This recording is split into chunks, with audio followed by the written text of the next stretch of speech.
It's the most awesome day of the week, and we're glad you're spending it with CNN Student News. I'm Carl Lazouz. We begin today in the African nation of Zimbabwe, where an outbreak of cholera has led the government to declare a national emergency. According to the United Nations, more than 560 people have been killed by the disease, and it's made more than 11,000 others sick. This health crisis adds to the ongoing economic and political trouble that's led many Zimbabweans to flee their home country. Nkipile Mabuse shows us how two young brothers are fending for themselves in a neighboring country. They push shoppers' trolleys for tips in the day, and at night entertain destitute Zimbabweans just like them who have come to South Africa to seek a better life. Their short comic skits make fun of the daily hardships in their battered country. No job. No job. The children act out how unemployment, food shortages and a collapsed economy have forced many to jump borders, often with the help of corrupt officials. Okay. At age 15 and 14, brothers Tafuma and Matthias Malunga traveled to South Africa on their own in late October and are living in an open field with close to 1,000 other Zimbabwean refugees. They are not the youngest members of this destitute community. Sleeping at the showground, in the dust. In the dust. There's no house, I'm sleeping in the dust. The boy's mother died from tuberculosis, they tell me, and their father is weak. It's now up to the children to provide for themselves. Matthias tells me that hunger led them to South Africa. It's better to look for food for ourselves here, he says, because there are no means of earning money in Zimbabwe and there is no one who can look for food for us. The Malunga brothers say they want to make enough money to take food back home to their father in time for Christmas. They should be in school, but even education has become a luxury in Zimbabwe. We used to go to school hungry. We could not afford the fees or the uniform, and in any event, teachers are no longer teaching in Zimbabwe, so we thought it would be better to come here, younger brother Tafuma says. Robert Mugabe was once revered for providing Zimbabweans with the best education on the continent. Today, many of the country's children are forced to fend for themselves, facing a bleak and uncertain future. There is nothing I can do because to stay in Zimbabwe is difficult. I have no choice but to do what I'm doing now, he says. Their comedy and songs provide some escape from the harsh realities of being a Zimbabwean today, not only for them, but for their audience too. Nkipile Mabuse, CNN, on the border between South Africa and Zimbabwe.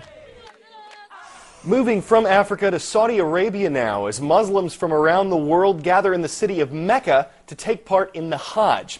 Nearly 3 million people are expected to participate in the annual pilgrimage, which takes place over 5 days in the Muslim holy city and at nearby sites. Saudi Arabia has deployed about 100,000 security personnel to help manage the crowds and ensure everyone's safety. Taking part in the Hajj is one of the 5 pillars of Islam.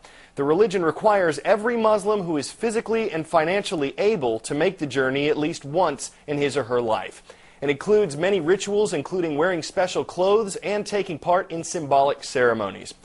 And while we're on the subject of ceremonies, President Bush and his family were on hand for an annual Christmas tradition that lit up America's Capitol last night.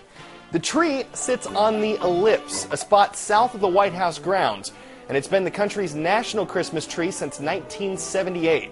The tradition itself dates back 85 years.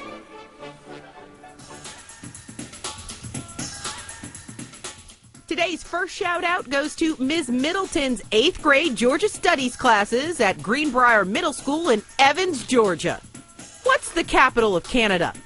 Is it Montreal, Ontario, Toronto, or Ottawa? You've got 3 seconds. Go!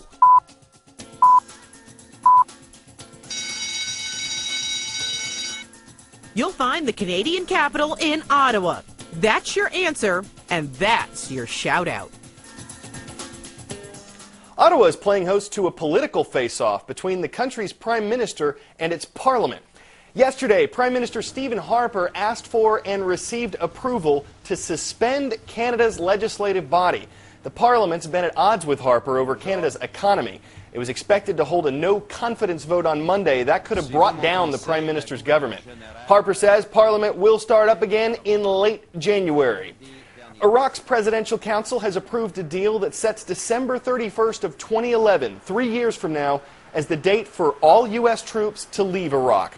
That time frame is more than double the 16 months that President-elect Barack Obama has been targeting to withdraw U.S. troops. He's planning to shift military personnel from Iraq to Afghanistan. And the Big Three face an uphill battle on Capitol Hill. As we mentioned yesterday, the heads of Ford, GM, and Chrysler have upped the amount of their bailout loan request. But some lawmakers and many Americans are strongly opposed to the idea. A recent poll showed that 61% of Americans are against it. From Zimbabwe to South Africa, Saudi Arabia to Ottawa, you can pinpoint where the headlines happen with our downloadable maps. These free resources spotlight the location of some of the stories covered in our show. Plus, you teachers can test your students' geographic genius by challenging them to label our maps of the continents. You'll find it all at cnnstudentnews.com. Time for a shout-out extra credit. What U.S. city is home to Major League Baseball's Pirates? Is it San Diego, Portland, Pittsburgh, or Tampa Bay? Another 3 seconds on the clock. Go.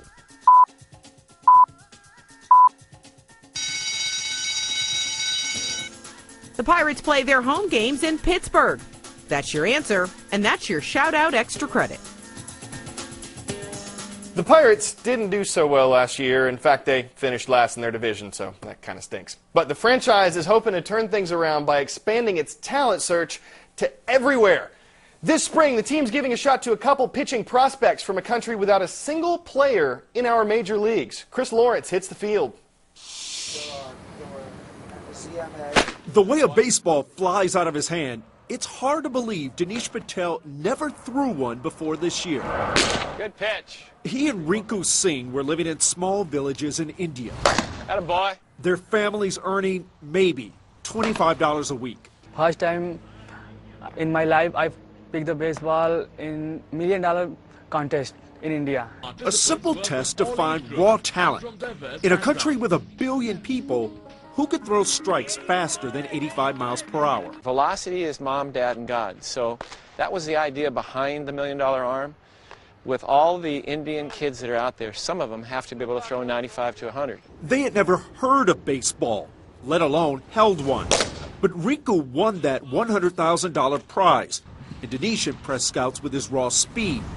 No Indian-born player had ever signed a professional sports contract in America until last month, when the Pittsburgh Pirates signed both. We are very happy. This is very big opportunity. We are very excited. And more than a little worry. From half a world away, they watched their country attacked by terrorists in Mumbai. When I heard this news, I'm very sad. We are here safe, but I pray for the people, they are safe there. Now they're living in Los Angeles and learning to pitch in a real game. It's more like a slider. You feel that? Fix it right now. Making the big league ball club is still a long shot, but both say they haven't come this far to strike out now. Next stop, spring training down in Florida early next year, where the two pitchers will be trying to not only make a minor league team, but to make history. Chris Lawrence, CNN, Los Angeles. And finally today, a dog that was almost history. Zeke here looks like he's in a horror movie, but this scary story has a happy ending. After days of digging around, rescue crews unearthed the missing dog on Wednesday. Zeke disappeared a week ago, and his owners had almost given up hope, but then a last-ditch effort turned up the dog about 450 feet back inside that pipe. Long time to be trapped in a rough spot. You guys have a great weekend. We'll see you on Monday.